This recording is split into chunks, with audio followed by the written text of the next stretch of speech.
Like this. What's up, MAGFest? Yeah. Yeah, dude. Let's go. So what about you being wet? Sorry, I didn't mean to. No, don't worry about that. Okay. Well, like when you're on Twitch and stuff, you're always just like, all right, let's do something. And then you get the like like it's in your muscle memory to like you're on stage and everyone's like, yeah. So it's sick. Dude, yeah. Cool. So I'm Jules. I'm Jack. ToxicxEternity. Hello. Yeah. Oh, perfect. Hell yeah. Big shout outs to the tech team here for helping us out. Yeah, dude. I promised Jack I wouldn't say anything about MAGFest, so let's play a song.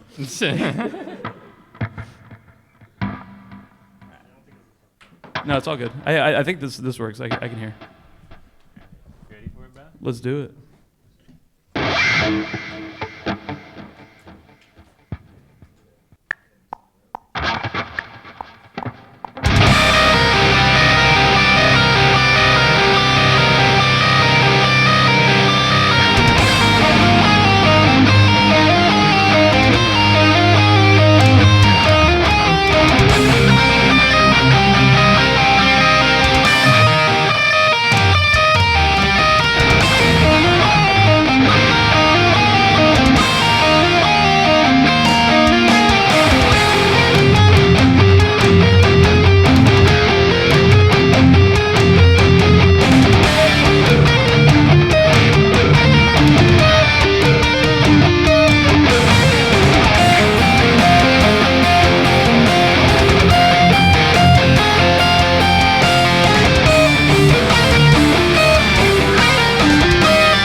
Oh, you got me? All right. Do you want to talk about that arrangement really quick?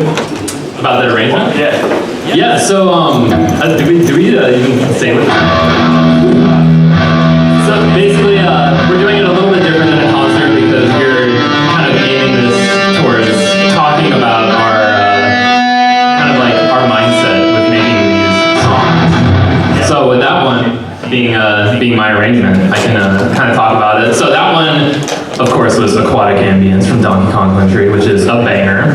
And I think that song is really popular in the VGM community, the video game music covers community, because it is, first of all, it's a beautiful song, of course. It's freaking amazing. It's very melodic, which, you know, I know that's, I'll define that even though it's in the name, but melodic music tends to lean heavily on a melody, which is perfect for what we do because, you know, lets us show off and stuff. It's I think also the most accessible to people because like I think when you're a musician you lose focus of the non-musicians that you're playing music for, and I think melody, you know, we all grew up with like lullabies and stuff and singing songs. Like nobody grows up knowing, you know, the modes of the melodic minor scale and chord interchange, which that song has a really cool use of probably my most overused used chord change. Where you're doing like when you go, right, so it goes to F and then goes to B, right? So that's the original chords, but you towards the end, the reason that arrangement feels like more like emotional is you go The 6 and the 7. yeah. So you go ba da da da, and then you go to Right. Yeah, and honestly, I've played this song so many times that I forget that that's not in the original. So what he's talking about is, you know, of course you have the melody. Then, so that's all obviously the original. Then you have the. And then what he's talking about is the second time I do that, I made the decision when I was 10 years old or whenever I made this, freaking forever ago. But I thought it would be cool to do, to throw in some extra chords there, to basically bring it back up to the first part, you know, bring it back to like the. So the way that I did that is, for you music theory nerds out here, it's basically just like the 6th chord and the 7th chord. But if you don't know music theory, don't worry about that. This is a technique that's been used in heavy metal music since the dawn of time. Yeah. So basically, you know, if we're in C minor,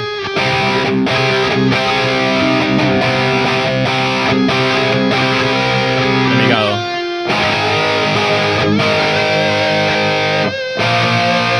and that leads right into C a lot easier.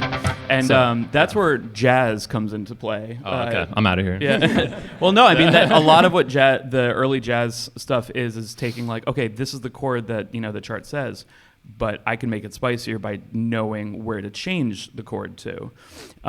In metal, it's much simpler. You just always go to 6, 7, 1, just like that, and it always sounds good.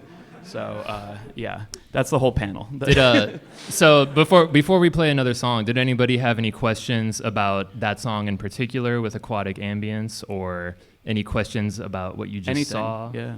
And if not, that's perfectly fine. But you guys are. Oh yeah, what's up? C minor. Yeah, C minor, which is Yeah. it's a great key. We love that because I play in drop C. So that's why a lot of people ask me why I tuned to drop. Is that your question? I tuned to drop C because like I found like, especially being a Grant Kirkhope fan. Repeat the question. I like that. Yeah. Why do I play in C minor? Why do I tune to drop C? Is Yep. because like being I started with a lot of Banjo-Kazooie songs, and all of the songs are in C. So that was one of the main reasons. And also I feel like a lot of sick video game songs are either in C or they have a C in there somewhere that I feel very happy to have access to. I'm what's probably a little confusing. He's in C. I'm in standard. So We play in different tunings. yeah, we highly don't recommend, if you're playing with another guitarist, being in different tunings. It becomes very complicated. Luckily, we're pretty good. Like when we're talking about guitar and stuff, we are the 1 in 10 guitarists that speak in notes. Right. Like it will say okay, this is F sharp, this is G, and like we know what we're talking about. Right.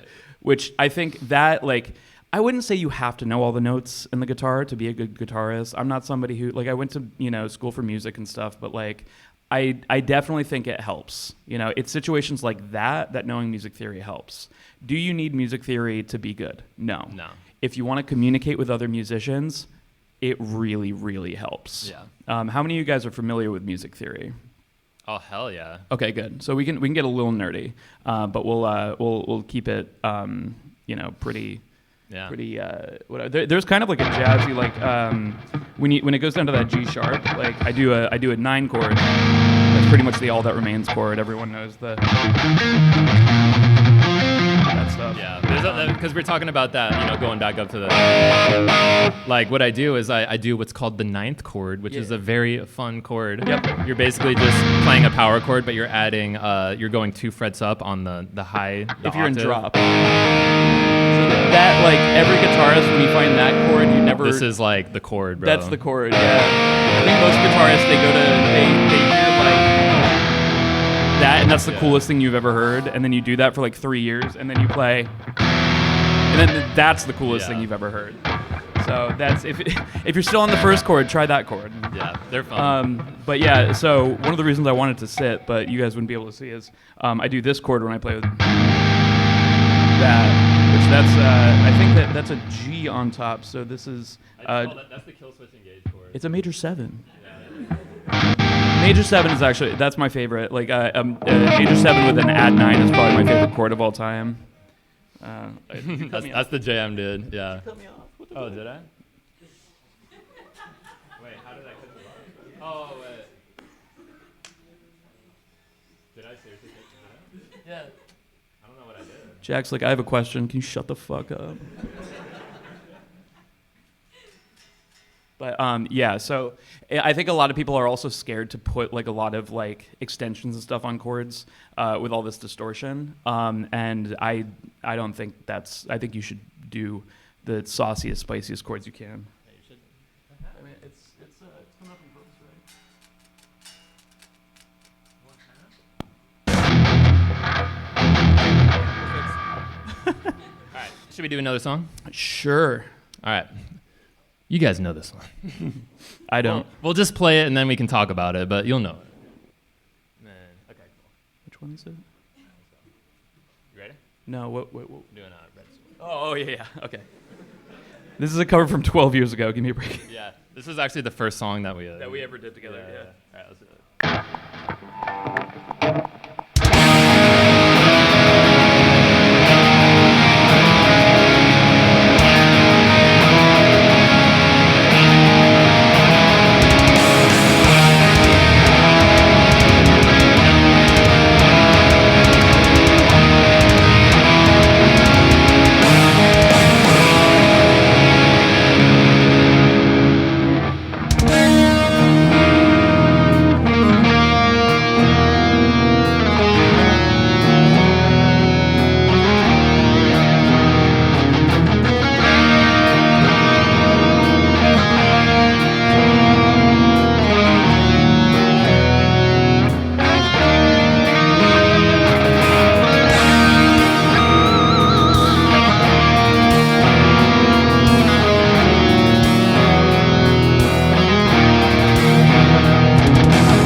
fun. Hell yeah. I was about to call you guys chat. I've been streaming too much. But MAGFest, what song was that? Super Metroid! That's right. Hell yeah. That's what's up. The song Super Metroid from Super Metroid. That's right. Yes, that was Brinstar Red Soil from Super Metroid. I freaking love Metroid, as many of you guys know. I love the music from it. And yeah, so that was another one of my arrangements that I did forever ago. And this one is certainly more complicated than aquatic ambience. Like we talked about earlier with aquatic ambience, how I was adding in a bunch of chords and stuff.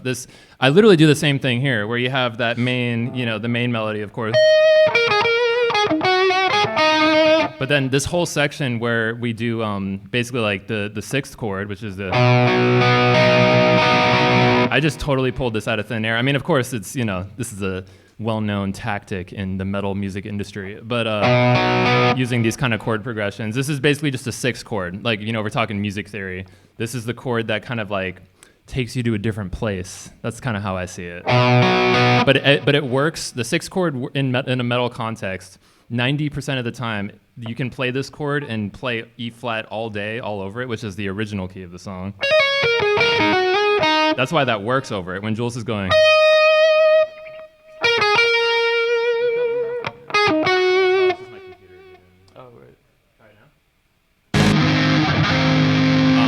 Wait, you're doing a sixth chord here? So E flat 6? Well, you want to do the... yeah. Oh, as in like chord progression. I thought you meant... in terms of like E flat, yeah. So for an E flat, then the sixth would be B.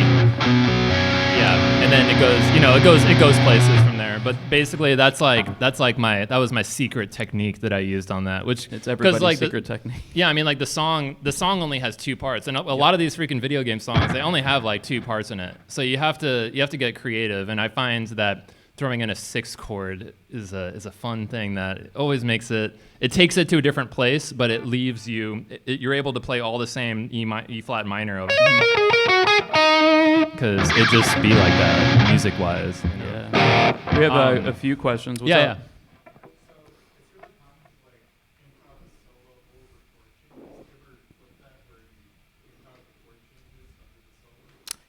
Yeah, I think what tends to happen is my brain's small, don't work very good.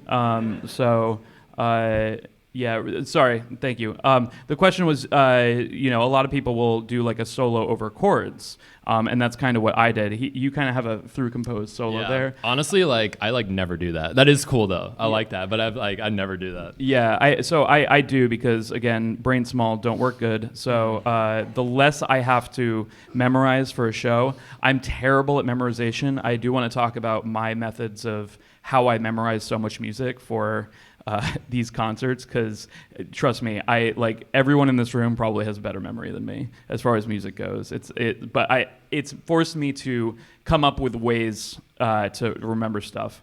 But when it comes to it's a solo section, okay, I'm not learning anything. I'm just gonna make it up on the spot. A lot of what I'm doing is I'm just playing in the key, but keeping the melody in mind. And something when I studied classical guitar, but took a little bit of jazz here and there. And a lot of the things, what they say is everybody always jumps up to high notes when it's time for their solo and stuff, but very rarely is that. Then you have no place to go from there. Mm-hmm. Usually what they'll tell you is just play the melody. Instead of coming up with your whole magnum opus solo, just play the melody, and the notes actually kind of blossom out of those notes, and it actually sounds way more musical. So that's what I think of. He was saying, have you ever done chord changes based on a melody? With arrangement, yes. In the moment, no. I think what I'll do a lot of the time is I think we were doing Shred Venture for a while, and over time I was playing that in aquatic ambience. I was playing this, and then I was like, oh, that note is in there. So then I started. I have weird double jointed stuff, so don't play this. But when I play that chord, that kind of erupted out of me thinking oh well, the melody does this. So what's that chord with that melody on top? So that's kind of the way that I approach that. And there definitely is a balance with metal where I was saying make spicy chords, but when you're getting into sharp 13s and stuff, it's not going to come through. So. unless you're like knocked loose or whatever, where it doesn't even matter at all. I love knocked loose. Any other questions? Yeah, what's up back there? Yeah. Yeah, you're good. Yeah. Sorry.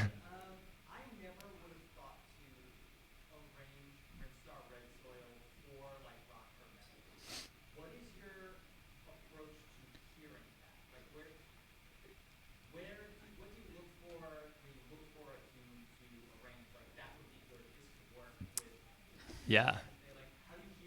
Well, I find I wanted to cover that pretty much since I first heard the game, because like I find that theme, it has a super dark vibe to it, and like I mean Metroid songs in general are just so fun to cover because you can really try and capture that like spookiness and the atmosphere and stuff. But I certainly see what you're saying because it's a very chill song at the same time. So like that was a challenge for sure, and I just tried to like. Of course, keep the song, like the speed of the song the same. You don't want to like, I tend not to like mess with tempos too much because I really try and keep the vibe like that, keep that nostalgic feeling of the original, you know? But like, I mean, so the song is in E flat, and then I was kind of working out the chords, and I was like, this whole song started with me on the acoustic guitar trying to play the melody and the chords at the same time. Most good songs start with an acoustic guitar, especially metal. So before even metal was like discussed in my mind, I was just doing that. Yeah. Which is the verse.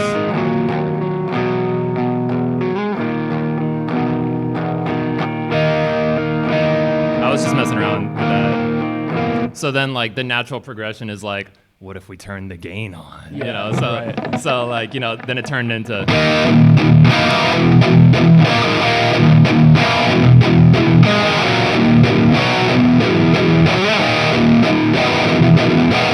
So that was how that came together. And at that point I was like, oh yeah, we're cooking now. So like, and then and like I was discussing before we brought it to the sixth chord, because I was like, okay, we can't just like repeat that over and over again. And then well, you know, and then of course the money riff, you know.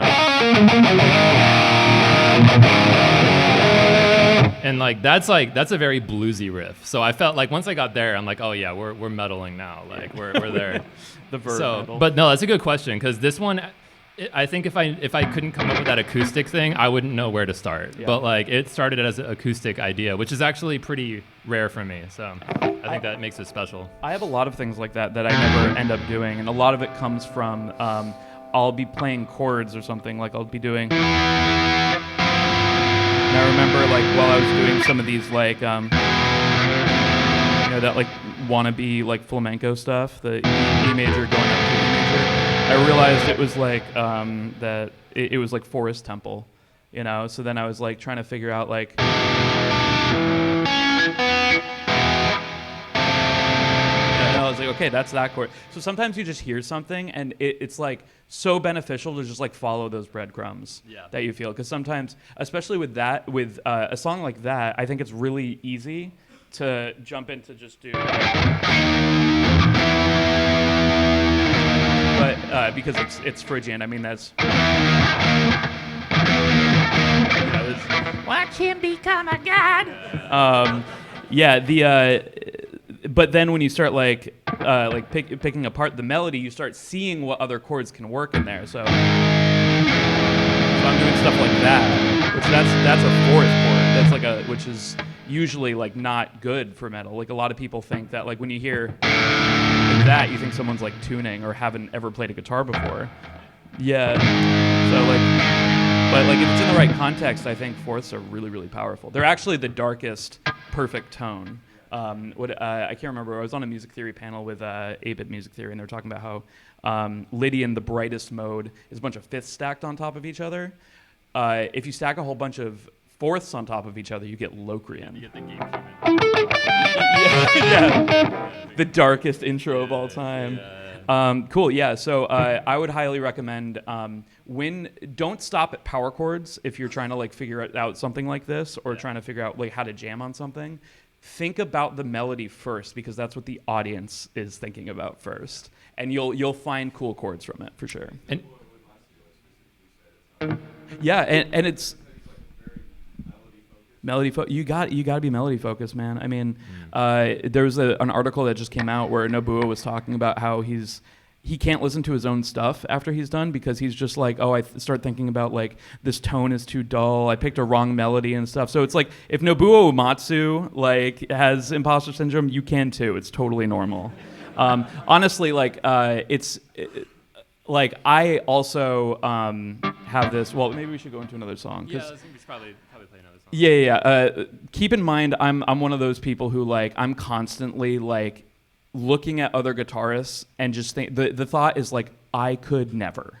You know, it's almost like not even like an encouraging thing. You're just like that's another level that I will never ever achieve.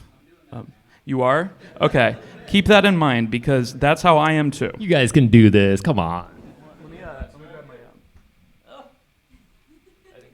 Oh, the capo. I need to get my not the capo. It's my Do you one more quick question? Does anyone have a question for that one? Yeah, what's up? I saw you here. So, is there a way for you to dynamically change the tune of your guitar? Because you did Sonic Frontiers. You did the Breakthrough It All, where it was like tuned stupid low. Oh, yeah. I could do that. You want to hear Jules and drop? I'm losing sleep over this. Well, that's neural DSP. I don't know if you're familiar with. Yeah. So this is something that I do at most of my shows now is instead of bringing, I have a double guitar bag, and I would take like one guitar that was like a 7-string and one guitar with a 6-string, and it's awful. You'll break your back. I have broken my back. But say I'm like, oh, I want to play some. That's just not it.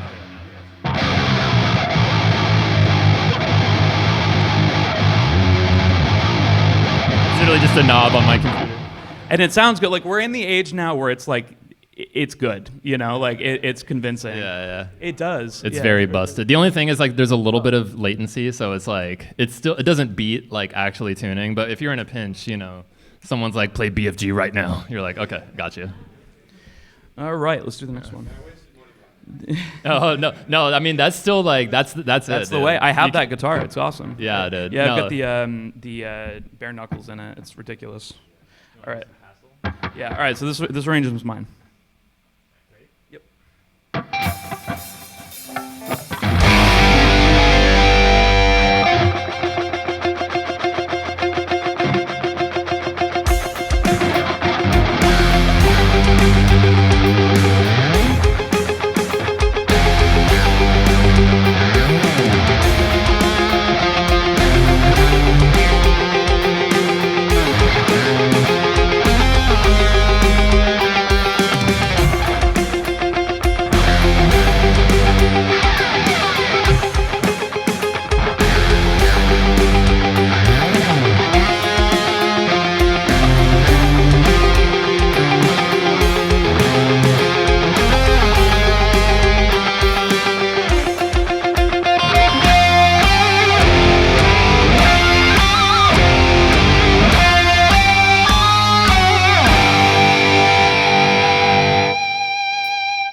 Hell yeah! Thank you guys. Good way to shut up your other guitarist. Just put a noise gate, and I'm just trying to help. Yeah. Yeah. So that was Pokemon or something. What's up?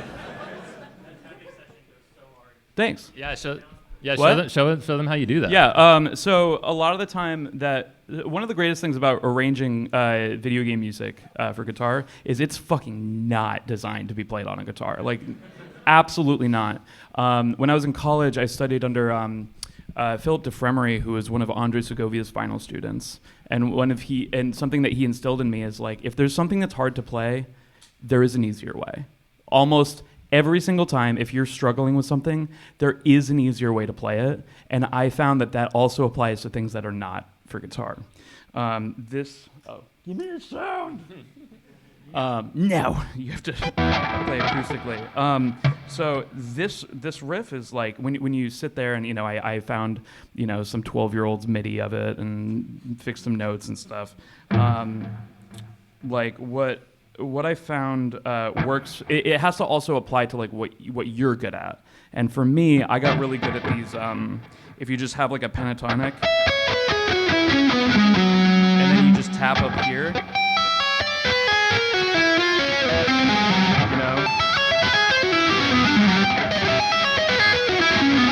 You get some really cool sounds that just sound like when you play it almost doesn't even matter like if you're in the key. So like if anyone's heard my solos, I do that usually when I don't know what else to play. This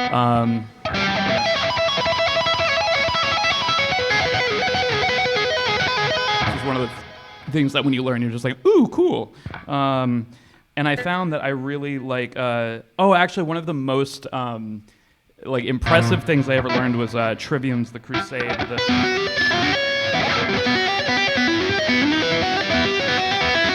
So I spent a lot of time trying to figure out how do I split my eyeballs like to be able to see two things at once, and I learned you can't do that. So I think about positioning. So this riff is.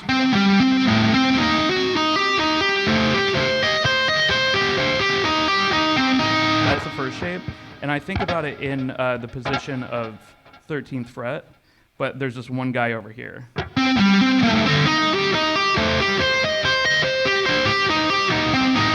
So like I always try to make it easier on myself. But then the second one is,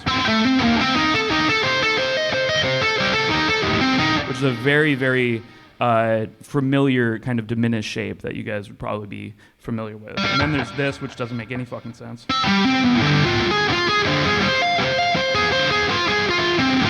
And there's a lot of different ways to play that, but that was the one that worked under my fingers. And I think a lot of the time, especially like the first few years of playing guitar, is you're trying not to learn bad techniques and you're trying not to cut corners. And then you meet your heroes and they're either a fucking asshole or they tell you, take the easy way out. Like we're not going up that, we have to tour for like months and months. Play the easy way. Because then you'll get really good at it and you'll level up to whatever the hell you're trying to get to. But now is not the time to make those huge leaps and try to do everything as hard as possible. Make it easy on yourself. What's funny about like the past month is I'm actually playing on like 9-gauge strings, and among the VGM guys, they know me as the guy who my action is always like this high, and I play on like 12s for leads. It's so bad. Nobody like hand me your guitar, and I'm like, oh, dude. No, I'm good. Yeah, I'm good. But now I'm playing on 9s. My action it's pretty much just like a bee's dick away from the fret, and I'm like, wow, this is a lot easier to play. And so save yourself some time. Take if my advice is anything, or not, my permission. Take the easy way out, because just like, be lazy. Guitarists are lazy. Yeah, we're not hardworking people. So yeah, so again, it's just I'm thinking about positions here because the first two are positioned here, and this one is I couldn't tell you, but then the fourth one is literally the one before it, just 2 frets up. Actually, wait, I can't.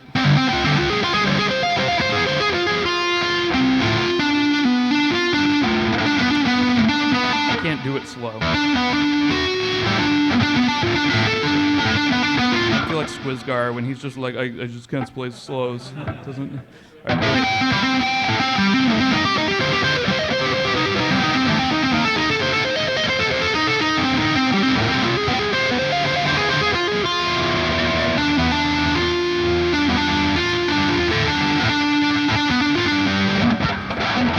I think it's this too.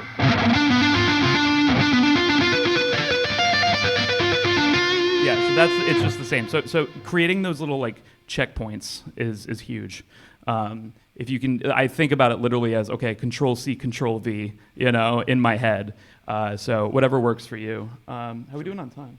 309 or not 309, whatever 09. 409? Something 09. Yeah. Okay, yeah, let's do another one. Okay. This is the best video game cover in existence. Just setting the expectation. All right, you ready for this? Yep. You remember how it starts? Nope.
Yeah. Thank you.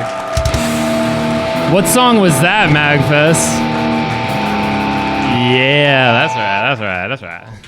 Yeah, Lavender Town and Pokemon Tower. Yeah, that's true. Also that. One thing I really like about that and that arrangement is I would recommend everyone try to find their like guitar superpower. Like you will find it, something that you know you're just like, what? Oh, you have a problem with that? Oh, I don't have a problem with that. For me, like it's doing like above the octave and stuff. So that extends. Like the reason I moved from drop C to E was because I wanted more range up for when I'm soloing and doing melodies and stuff. So that note here is this note. That's the highest note that you should be able to have on guitar.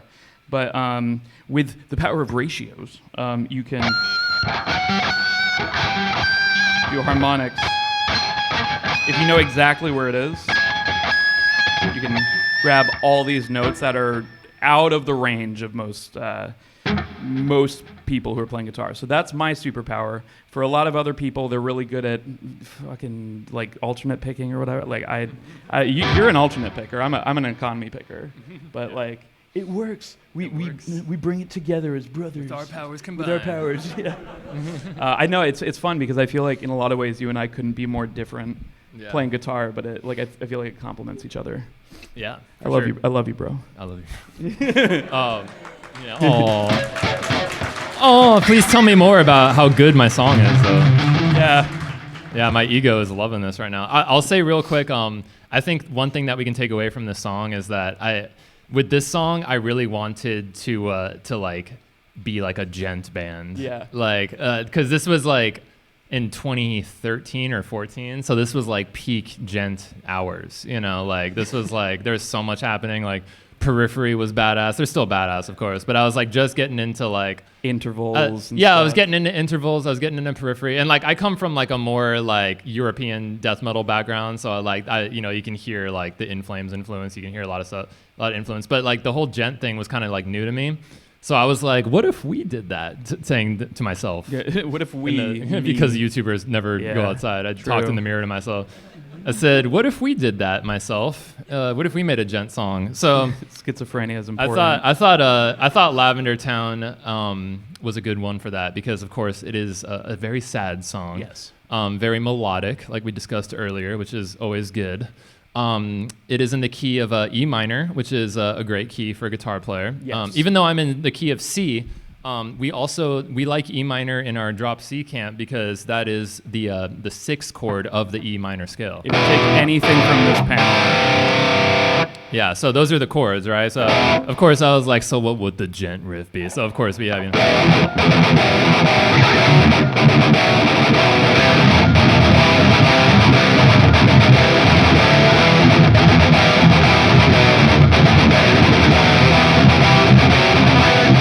So that right there is also another notable kind of like melody intertwined in the riff situation because you have, you know, but that's over C. So I elected to play that with the chord, which I think that worked out pretty well. So like that was kind of like with a song like Lavender Town, it's literally like there's no drums, there's no freaking bass, like it's like boop boop boop. So like I really had to like make a song out of this, and that was kind of like my my goal was to just be like, well, let's make like a sick gent song because I like gent right now. So anyway, we can take some questions though. Yeah, what's up?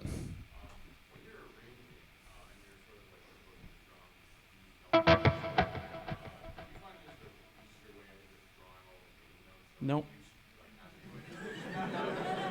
I'm very big on automation. Factorio is one of my favorite games of all time.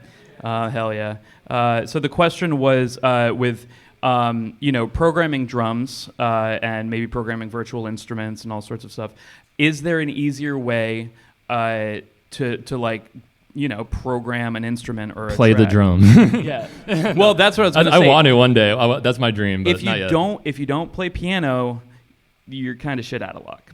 But What's cool is, I mean, for me, it's almost like I've had the 8-bit drummer Jared like in my studio doing drums with me and stuff, and sometimes it is faster for me to like, I'll just be like, okay, what do you want to play here? And then he'll be like, yeah, I want to do like this kind of groove, and then I'm like, he's like, how did you do that? I'm like, I've been doing this for like 10 years. Yeah. So it becomes an instrument in itself to like program stuff. Yeah, definitely learn your hotkeys, yes, of course. oh my God. Learn, because I use Reaper and stuff, and like with Reaper, you can I literally just unmapped everything. Yeah.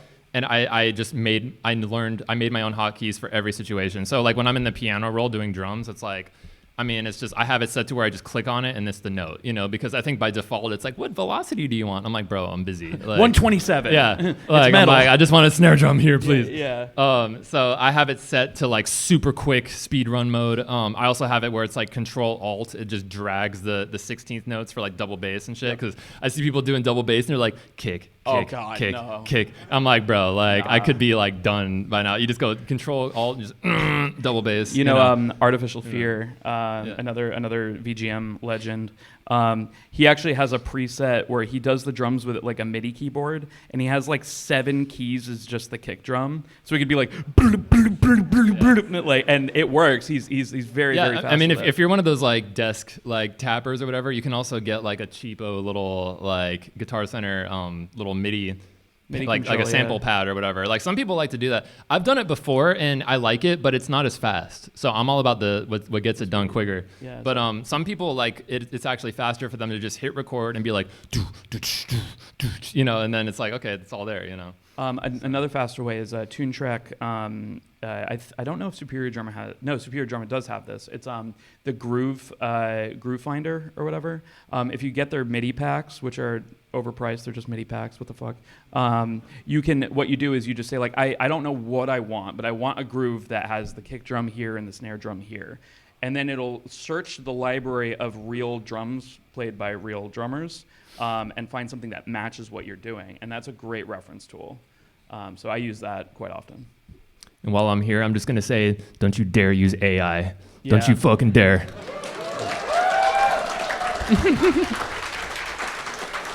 Because you're That's using right. somebody else's work without their permission. Don't you dare. Don't do it. Okay. One more question for Lavender Town. Yeah, what's up? So you guys are pretty good at harmonizing both the lead and melody playing. Can you guys break down your approach when you do a song? I think you went Friday Night Funkin' had it a couple years ago. Yeah. How do you approach writing a harmonized part, whether it be the lead or the rhythm section? His question was, how do we go about arranging who gets to do like a harmony, who gets to do a lead, and who gets to do chords? And it's, I think it's literally like we'll be sitting there and it'll be like, I want to do that one, and then. Oh, well, are you asking like how we go about writing it, like on ourselves? I thought you meant who deciding it.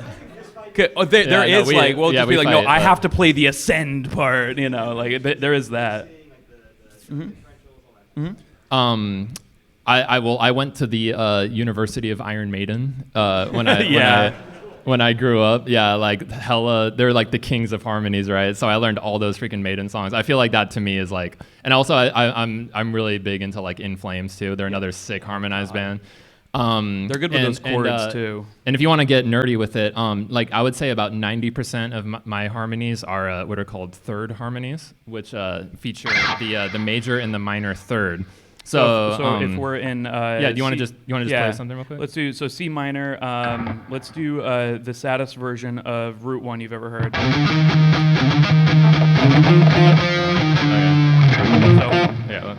And then he's gonna play the happiest version. Yeah. And so I'm gonna play what he played just now. Except I'm going to harmonize it up a third, and you might be asking, how do you do that? I don't know, music theory. Anyway, I'll explain it, but this is kind of the idea. 1, 2, 3, 4.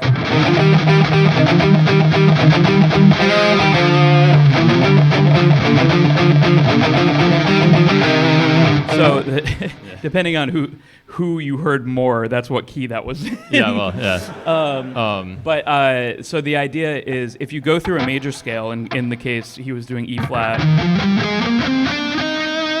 right? I'm just playing the same notes in that scale, just 3 like steps down. So he's playing, and I'm playing. So they're all still, all the notes are still. Oh, sorry. And yeah, that's the Jules scale, by the way. Those notes are all in that scale. It's just they're down. Like you're thinking about it now in the terms that these are all the correct notes.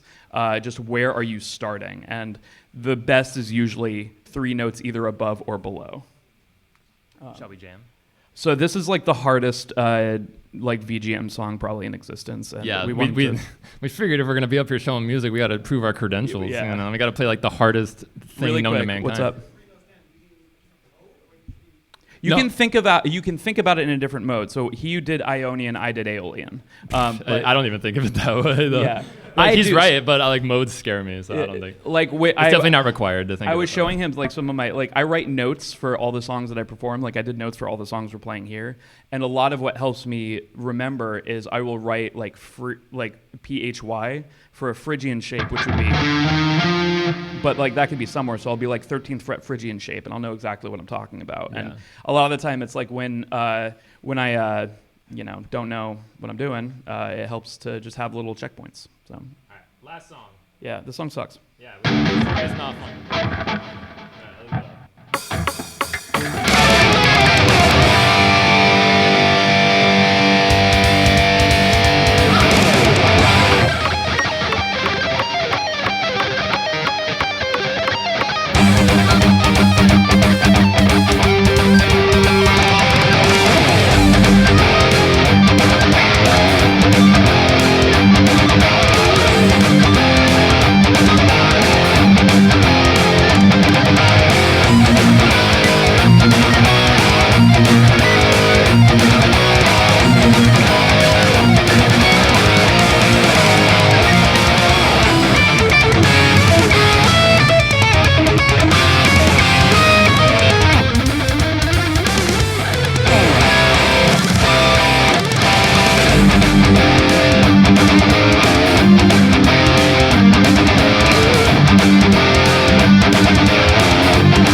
Thank you. You don't even need to ask questions. Just never cover that song. It's too Yeah. it's freaking hard, dude. Do we have any questions before we have to wrap up? Yeah. One last question. Let's see. Who do we? Yeah. What's up? So I'm guessing that you guys have more than 2 electric guitars. Correct. Yes. So when you're recording music, how do you decide which guitar to use? Because the last time I worked with a guy like that, I did not understand how to explain. It's kind of like fancy cars, but the question was, I need all these guitars. I promise. they assumed that we have more than just 2 guitars. How do we decide which guitar to use for what project? That's a good question too. Yeah. For me, it's just tuning, or if I want something for like rhythms and chords, I usually go for a guitar with more strings, because it goes lower, so I have more range to work with. When it comes to leads, I don't want as many strings; it's easier to play, so I'll play something like this. Also, the color of the guitar really affects the tone. I was gonna say, you can think of it like like in any game ever, you have like your stats or whatever. It's like. Oh well, no. This thing got turned up, so I don't know. But no. But I feel like guitars have like stats. You know what I mean? There's like the tone, like the sound of the guitar. There's like the comfort of the guitar. There's some guitars that sound amazing, but your hands are on fire by the end of it. But like it's all trade-offs. So it depends on the situation that you're in. So I can say like when I'm recording, I have a guitar that's specifically for like the lower notes because I find that like the sound of it just really brings those lower notes out. But then I have another guitar, and I didn't even discover this until I plug it in, but I'm just like, oh, this guitar is really good for like when I'm going up here. So I'm just like, okay, you're the up there guitar. When I need to go up there, you come out, And it's cool because once you decide that, you can like customize your guitar to fit those needs. Like you can put the right kind of strings on it because there's different types of strings for like lead playing versus different types of strings for like more riff playing. So once you kind of like identify what your guitar is being used for, you can really tailor it to like that specific thing. It's literally like it's like putting like materia in like your sword. It's like it's the same thing. It's kind of like the pipe dream is one guitar would be good at everything, and that's just not how it works. It's just not. Yeah, some people want like there is desert island attempts at guitars, but I don't think of a guitar as like it doesn't need to be good at everything. Like I see it as like it's like a tool. You have all your different screwdrivers and your wrenches and stuff. That's how I see it. How are we doing on time back there? I think we're done. Wrap it up. All right. Well, thank you guys so much for joining us. Thank you guys. This was very self-indulgent to get to actually talk about some of the inner workings of this stuff. So thank you for being interested. I hope you guys have an amazing mag, and I'll see you around.